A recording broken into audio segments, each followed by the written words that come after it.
Razstava je zanimiva in en odličen izziv za umetnike in ustvarjalce, ravno iz vidika te neke kontradiktornosti med samim materialom in samim konceptom kinetike. Torej material, glina, keramika, ki na prvi pogled deluje tako trdo, ne sme se ga dotikati, je nepremičen in ko dodamo to povezavo s kinetiko, odpira res nove interpretacije in nove možnosti, ustvarjalne možnosti v sami glini in keramiki.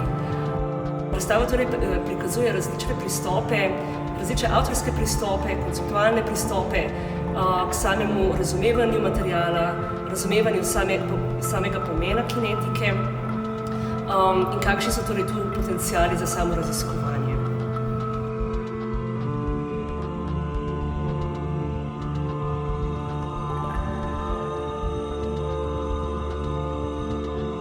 Avtorji s svojimi deli posegajo na področje instalacije, performance in tudi kiparstva.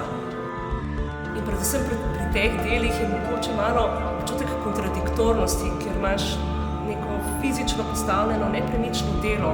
Zato je potrebno pri teh delih stopiti mogoče korak nazaj in analizirati in pogledati vse različne spektre in zorne kote, ki jih lahko samo delo vsega. Predstavljeni projekti prikazujejo različne interpretacije samega materiala. Kaj se da vse z gline in s keramiko narediti, kakšne so meje materiala. In mogoče tudi vidimo določene pristope, ki so rahlo nekonvencionalni in jih izbranemu mediju niti